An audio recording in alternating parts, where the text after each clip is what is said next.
반갑습니다. LH 미래도시 지원센터 센터장 김민철입니다. 반갑습니다.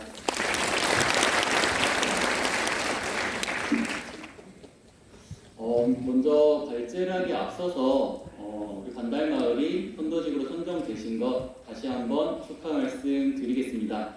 앞에 계신 대표님들과 주민분들께서 정말 열심히 하셔서 이뤄내신 성과이기 때문에 앞으로도 끝까지 계속 성공적으로 추진되시기를 진심으로 바라겠습니다.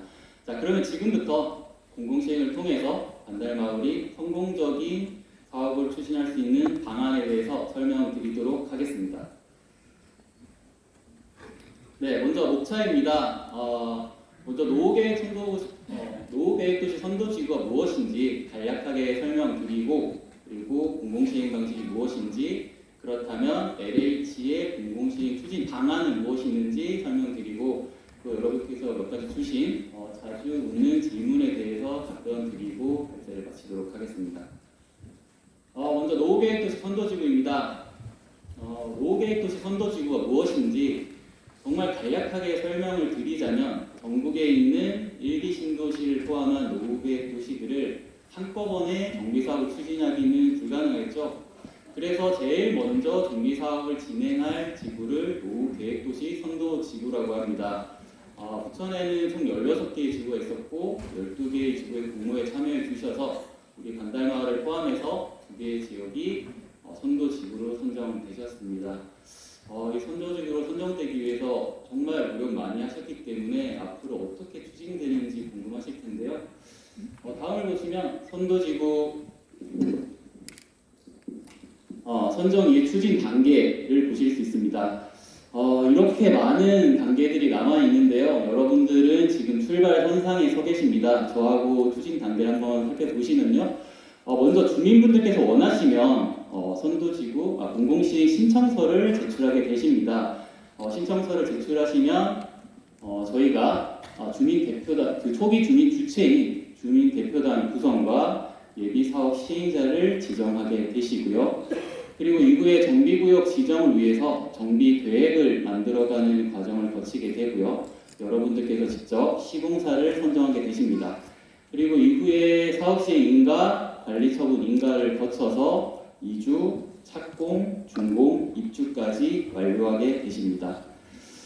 네, 다음으로 공공시행 방식에 대해 설명드리겠습니다. 공공시행 방식을 설명드리기에 앞서서 공공시행 방식이 왜 필요한지 몇 가지 기사를 들고 와 봤는데요. 보시면 기사 내용은 조합과 관련된 내용입니다. 이렇듯 조합 방식은 크고 작은 리스크가 있을 수 있고요. 그런 부분들은 주민분들에게 돌아갈 수 있다는 점 유의하셔야 되실 것 같습니다. 다음으로는 정비사업 전담 인력과 관련된 내용입니다. 밑에 기사를 보시면 우리나라 전담 인력에 관한 기사가 나와 있고요. 위쪽을 보시면 LH는 정비사업 전담 인력이 26개 팀, 정비사업 전담 인력이 298명, 약 300명에 가까이 됩니다. 아래쪽을 보시면 얼마나 많은 인력을 보유하고 있는지 확인이 가능하실 거고요. 이렇게 인력이 충분히 확보하고 있기 때문에 정비사업을 조금 더 세밀하고 세심하게 진행할 수 있다라는 장점이 있습니다. 여러분들께서는 LH에서 정비사업을 진행하는지 모르시고 계시는 분들도 많으실 텐데요. 보시면 이렇게 많은 사업을 지금 진행하고 있습니다. 저희 LH는 2003년부터 정비사업을 진행해 왔고요. 그렇기 때문에 이 정비사업에 대한 이해도가 높고 숙련도나 여러 가지 노하우를 가지고 있습니다. 정비사업을 진행하다 보면 이 세대 간이나 단지 간의 갈등도 봉합해야 되고 또 지자체와 협의해야 되는 부분도 많은데, 그런 부분에 대해서 가장 능력을 가지고 있는 시행사다라고 감히 말씀 한번 드리겠습니다. 다음에는 공공시행 방식 추진 방법에 대해서 설명드리겠습니다. 공공시행 추진 방식은 크게 두 가지로 나눠볼 수 있는데요. 조합과 LH가 함께하는 공동시행 방식, 그리고 LH가 단독으로 하는 단독시행 방식이 있습니다. 이 공동시행 방식 같은 경우에는 결국에는 조합을 설립해야 되고, 또 반달마을은 조합이 아직 설립 안 되었기 때문에 저희는 효율성 측면에서 좋은 단독시행 방식을 추진할 예정이고요. 단독시행 방식 같은 경우는 사업이 아주 빠르게 진행될 수 있다라는 장점을 가지고 있습니다. 근데 여기서 단독 시행이라는 이 어감 때문에 여러분들께서 혹시 단독 시행으로 하면 LH가 마음대로 하는 거 아니야? 이런 생각을 가지실 수 있는데요. 그렇기 때문에 주민 의결 기구인 주민 대표단을 주민 대표 회의를 법적으로 규정하고 있습니다. 여러분들 주민 대표 회의를 구성하게 되시면 주민 대표 회의와 저희 LH가 사업 시행 협약을 맺어서 각자의 권리와 역할과 의무를 규정하게 되는데요. 입주민분들께 가장 큰 권리는 시공사를 선정한다고 생각하시면 됩니다. 여러분들께서 시공사를 선정해 주시면 저희는 그 시공사와 계약을 맺고 이 시공사가 제대로 된 공사비를 책정했는지 아니면 주민 의사를 충분히 반영하고 있는지를 관리 감독한다고 보시면 되십니다. 공공시행 방식의 장점에 대해 설명드려보겠습니다. 공공시행 방식의 장점은 크게 4가지 정도로 볼 수 있겠는데요.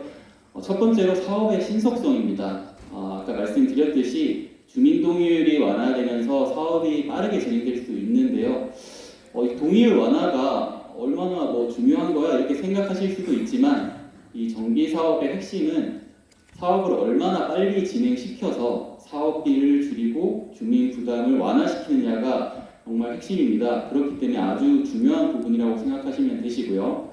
자, 두 번째가 조금 중요한 부분입니다. 불필요한 사업비를 줄여서 주민 부담을 최소화할 수 있다라는 내용인데요. 사업을 하려면 당연히 사업비가 들겠죠. 근데 이 사업비를 LH는 자체 채권 조달 금리가 보시다시피 2.3에서 4.5%입니다. 민간에 비해서 아주 저렴한 편이라고 보실 수 있겠고요. 그리고 LH는 공공기업이기 때문에 기금 지원도 호당 7,500만 원까지 가능하십니다. 기금 지원까지 하시면 2.3에서 3.8%로 아주 저렴하게 사업비를 조달하실 수 있다는 장점이 있습니다. 밑에 쪽은 수수료 부분인데요. 신탁사나 공공이나 수수료는 발생이 됩니다. 하지만 이 수수료를 책정하는 방법이 조금 다른데요. 일반적으로 신탁사들은 이 분양가, 그러니까 총 매출액의 일정 퍼센테이지를 수수료로 가져가게 되고요. 저희는 아무래도 공공기업이다 보니까 이 수수료를 좀 줄이기 위해서 저희 사업비에서 저희 좀 큰 포지션을 차지하고 있는 종전자산 평가액이라고 하는데요. 여러분들의 토지비라고 생각하시면 좀 이해가 빠르십니다. 그걸 제외한 나머지 사업비의 약 2% 정도를 수수료로 가져가기 때문에 조금 더 저렴하게 그리고 주민분들의 부담을 최소화시킬 수 있다라는 장점이 있습니다.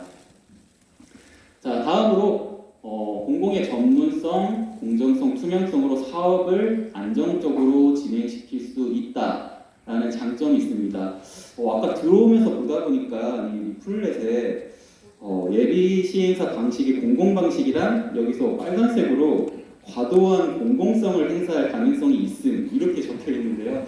이 사업은 여기서 확실히 말씀드리자면 공공 사업이 아니고 여러분들의 사업입니다. 또 공공적인 요소가 들어가는 게 아니라 여러분들이 내신 사업비로 여러분들의 사업을 진행하시는 거기 때문에 전혀 그런 부분이 없다라는 점 이해하시면 되실 것 같고요. 그리고 공공이기 때문에 저희가 앞으로 말씀드렸던 여러 가지 지금 사업 스킬이 녹아있기 때문에 전문적으로 사업 진행이 가능합니다. 그리고 또 공공기업이기 때문에 모든 사업 진행 요소들이 투명하게 공개됩니다. 이런 부분들 때문에 조금 더 안정적으로 사업이 진행될 수 있다라고 생각하시면 되실 것 같습니다. 다음으로 주민의사 반영 보장이 됩니다. 시공사나 마감재 등 다 주민대표회의에서 결정을 하시게 되시고요. 다음 보시면 지금 레미안, 안양메가트리아, 삼성역, 자이크루즈 다 LH에서 시행한 현장들인데 여러분들께서 직접 선정하신 시공사나 마감재로 똑같이 진행되실 거라는 점 말씀드리겠습니다. 지금까지 말씀드렸던 장점들에 대해서 표로 한번 비교표로 만들어 봤는데요. 보시면 사업비 조달 방식이 조금 더 저렴하게 기금융자나 조달이 가능하고 수수료가 사업비의 2% 정도로 조금 더 저렴하다. 그리고 시공사 선정 주체가 주민대표회의에서 하신다는 점이 있고요. 준공도 128곳으로 사업 중단 사례 없이 모두 다 성공적으로 마무리했다라고 말씀드릴 수 있겠습니다. 그러면 지금부터 LH와 함께 성공적으로 사업을 추진했던 주민 대표분들의 인터뷰 영상 한번 보시고 다음으로 넘어가도록 하겠습니다. 덕천마을은 2006년에 한국토지주택공사로 사업 시행자 지정 고시를 가지고 10년의 과정을 거쳐 2016년 지금의 안양 레미안 메가트리아로 완공했습니다. 재개발은 왜 그렇게 오래 걸릴까요? 당시 재개발에 권리자로 참여했던 입주민 대표의 이야기를 들어봤습니다. 사람들의 의견 모두가 쉽지 않습니다. 재개발을 해야 된다, 재건축을 해야 된다, 해야 된다, 안 해야 된다. 그 과정들이 사례 갈등이 많이 있었습니다. 또 강평이나 이런 것들을 제대로 받을 수 없는 분들이 이주를 거부하는 사태까지 있었어가지고요. 실제로 이주를 안 하고 3년 넘게 이주 기간에도 1년 넘게 남아서 계셨던 분들이 많이 있었습니다. 그래도 덕천마을이 더 발전하고 살기 좋은 지역으로 변해야 된다는 마을 사람들의 영혼이 담긴 사업이었기 때문에 어려움 속에서도 사람들이 마음을 합쳐서 이 재개발을 진행할 수 있었습니다. 근데 이 사업이 빨리 진행되고 투명하게 진행되기 위해서는 공공 재개발로 가야 된다는 분들의 의견이 많았습니다. LH가 시행자가 돼서 자기와 사업 속도와 투명성 이런 부분들을 만족할 수 있다는데 사람들의 의견이 많이 모아졌기 때문에 진행할 수 있었습니다. 공공시행자의 경우 사업 진행이 빠르고 투명하다는 장점과 함께 여러 가지 단점이 지적됩니다. 민간 브랜드가 들어오지 못한다거나 품질이 떨어진다는 말이 나오는데요. 과연 실제로도 그럴까요? 공공재개발로 진행되면서 주민들이 직접 브랜드를 선정할 수가 있었습니다. 그래서 삼성물산, 레미안이라는 브랜드로 선정을 저희가 직접 했고요. 공공이라고 해서 품질이 떨어진다고 생각은 하진 않습니다. 실제로 마감이나 이런 것들도 추후 저희가 LH와 협의를 해서 더 향상시키고 업그레이드하는 과정으로 거쳤습니다. 일단 여기 입주하시는 분들이 가장 만족해하시는 게 살기가 너무 좋다는 말씀입니다. 좋은 환경이거든요. 그리고 커뮤니티 시설 그리고 다른 데는 없는 수변공원까지 저희가 갖춰져 있고요. 조경도 테마별로 이렇게 정해져 있어가지고 사시는 분들의 만족도가 정말 좋고 특히 젊은 분들 같은 경우는 아이 키우기에 너무 좋다고 삶의 만족도는 굉장히 높습니다. 저희가 친환경 아파트로 입주를 받아서 취득세도 면제받는 그런 일이 있었습니다. 재개발하고 싶어하는 동네 공공재개발 추천하시나요? 경험을 해보니 저희는 적극적으로 좀 추천을 하고 싶습니다. 주민들이 효율적인 방법을 찾는다는 공공재개발을 저는 추천해 주고 싶습니다. 가장 큰 이유 중에 하나가 분담금의 문제가 있습니다. 저희도 이 사업이 진행되면서 분담금이 나오는데 엄청나게 많이 나오니까 빨리 떠야 된다 이런 말씀을 많으셨었는데 실제로는 추가 분담금이 나오지 않고 이익금을 돌려받게 되었습니다. 아마 이게 처음에 LH에서 제안했던 원가 정산 방식을 통해서 투명하게 진행될 수 있었기 때문에 추가 분담금이 아닌 이익금을 돌려받을 수 있는 사업이 될 수 있었던 것 같습니다.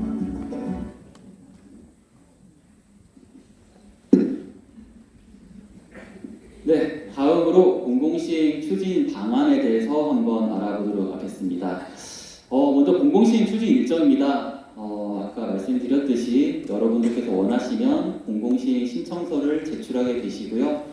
신청서를 받고 나면 저희 쪽에서 사업성 분석을 하게 됩니다. 사업 여건이나 사업 실행 가능성 등을 여러 가지를 검토해서 LH 내부 착수 기준에 맞춰서 후보지를 선정하게 되십니다. 이 후보지가 선정되고 나면 이후에 여러분들께서 궁금하시는 사업 개요나 비례율이나 예비 추정 분담금 등을 컨설팅을 통해서 알려드리게 되고요. 이 컨설팅을 받고 나서 여러분들께서 주민 과반수 동의를 얻어서 주민 대표단 구성과 예비 사업 시행자 지정과 그리고 마지막으로 LH와 사업 시행 협약까지 맺으면서 완료하게 됩니다. 이 시간 이후에 가장 먼저 하시게 될 게 공공시행 신청서를 제출하시게 되는 건데요. 헷갈리시는 부분이 공공시행 신청서를 제출한다고 해서 바로 예비사업 시행자 지정이 되는 게 아닙니다. 그렇기 때문에 일반 주민분들께서는 특별히 하실 일은 없으시고요. 대표님들께서 대표님 명의로 시행 신청서를 제출해 주시면 됩니다. LH의 사업 활성화 전략입니다. 크게 홍보 방안과 주민 지원 방안 이렇게 두 가지로 나눠볼 수 있겠는데요. 먼저 홍보 방안입니다. 아무래도 동영상이 조금 더 직관적으로 다가오기 때문에 동영상을 제작해서 여러분들께 이 사업의 필요성이라든지 갖가지 이슈들을 바로 보여드릴 예정이고요.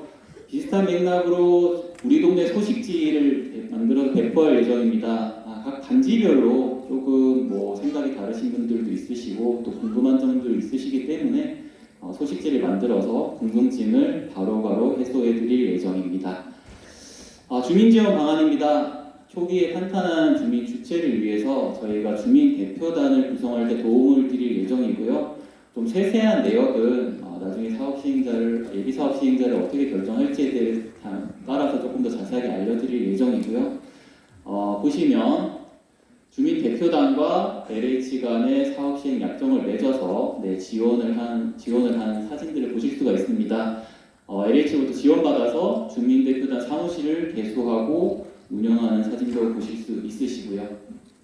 다음으로는 찾아가는 주민 상담소를 개소할 예정입니다. 아무래도 개개인적으로도 또 궁금하실 내용이 있으실 수 있기 때문에 직접 대면으로 궁금한 점을 바로 문의하셔서 답을 들으실 수 있도록 할 예정이고요. 그리고 이 상담소에서 혹여나 변경된 지침이나 법 등을 숙지하지 못해서 잘못된 정보가 나가지 않도록 상담소 인력에 대한 교육도 철저히 할 예정입니다. 네, 지금부터 그 LH와 함께한 주민분들의 인터뷰 영상을 한번 다시 보시고 다음으로 공공재개발 시행 2년 1차 후보지 주민들은 이렇게 말합니다. 역사상 타진구역에서 30건이 넘는 소송이 벌어진 건 여기밖에 없어요. 민간 재개발 트라우마가 아주 심한 것이죠. 다시 재개발이라는 말을 꺼내기가 무섭더라고요. 아마도 LH처럼 공신력 있는 공공기관이 아니었다면 겁먹은 주민들이 마음을 여는 건 불가능했어요. LH 직원들이 현장에 상주하면서 오시는 분들 모두 정성껏 설득해줘서 동의율을 40%에서 68%까지 끌어올렸어요. 앞으로 착공까지 한 3년 정도 겁니다. 굉장히 빠른 거죠. 우리 지역은 강남 성구 유일한 공공재개발 구역입니다. 일반 주거 일종의 대부분이라 사업성은 적고 주민 분담금이 많아 재개발을 추진하기 어려웠습니다. LH 덕분에 재개발이 신속하게 추진되고 있으며 위례 신도시와 구도심을 잇는 가게로서 앞으로 핫한 동네로 탄생할 것입니다. 관을 LH가 대신 상대해 줌으로써 추진 입장에서는 좀 편해진 것도 있고요. 그다음에 주민들이 보기에도 훨씬 더 객관적이고 투명하다고 해야 될까요? 그런 면이 있었던 것 같습니다. 구역 내에 초등학교가 있는데 높은 아파트가 들어서면 아이들의 일조권을 제한할 수 있어서 이슈가 있는데요. LH가 별청과 잘 해를 해주리라 믿어요. 10년간의 사업 지원으로 재개발에 대한 주민들의 피로감이 굉장히 높았습니다. 공공재개발에 있어서 LH는 첫 번째로 사업성을 높여주었고요. 두 번째로는 굉장히 신속하다는 것입니다. 10년에서 5년으로 사업 기간을 단축시켜 주었고요. 마지막으로는 투명성이 있습니다. 공공이 함께 하기 때문에 그 사업이 굉장히 투명하게 진행된다는 점이 아주 마음에 들었습니다. 네, 듣기 힘드시죠? 자, 마지막으로 저희가 자주 물으시는 질문들에 대해서 몇 가지 답변 드리고 발제를 마치도록 하겠습니다. 첫 번째 질문입니다. LH에서 사업 계획이나 추정 분담금에 대한 설명의 대책이 있나요? 아까 잠깐 설명드렸었는데 저희 공공시행 신청서를 제출하시고 나면 저희가 후보지를 선정하게 되고 그때 컨설팅을 통해서 추정 분담금을 설명드리게 되는데요. 주민들께서 필요하다고 하시면 주민 설명회도 당연히 개최 가능합니다. 다음은 재건축 초과이익 부담금 적용 대상인지 이 부분 많이 질문 주셨는데요. 지금은 적용 대상입니다. 적용 대상이지만 밑에 보시면 주민 부담이나 주택공급 위축 등 부작용을 고려해서 지금 제도 폐지를 추진 중입니다. 국회에 재건축 부담금 폐지 법률안은 발의되어 있는 상황이고요. 앞으로 추이를 한번 보면서 어떻게 진행될지 저희가 따로 한번 설명드리도록 하겠습니다. 다음으로 LH가 하면 일반 분양 가격을 낮게 책정한다 하는 점. 요거는 사실 잘못된 말이고요. 저희 LH하고 주민대표회의가 나중에 약정을 맺게 됩니다. 그 약정서에 보시면 분양가는 주민대표회의 등과 협의를 거쳐서 결정하게 되어 있습니다. 아까도 말씀드렸듯이 주민분들의 사업이기 때문에 LH가 마음대로 정할 수 있는 부분이 사실 없다라고 생각하시면 되시고요. 다음은 LH가 하면 종전자산 평가 금액을 낮게 책정한다. 이 종전자산 평가 같은 경우는 나중에 이제 분담금하고 연관되기 때문에 아주 중요한 부분이기 때문에 법적으로 아예 정해져 있습니다. 보시면 시장 분수 등이 선정 계약한 1인 이상 감정평가 법인과 조합 총회 의결로 선정 계약한 1인 이상을 거쳐서 산술적인 평균을 내서 정하게 되어 있습니다. 그렇기 때문에 이런 걱정 전혀 안 하셔도 되신다고 말씀드리겠습니다. 지금까지 공공시행에 대해서 설명드렸고요. 여러분들의 궁금증이 조금이나마 해소되기를 바라고요. 어떻게든 반달마을의 사업이 좀 성공적으로 끝까지 추진되기를 바라겠습니다. 이상으로 LH 미래도시지원센터 김민철이었습니다. 반갑습니다.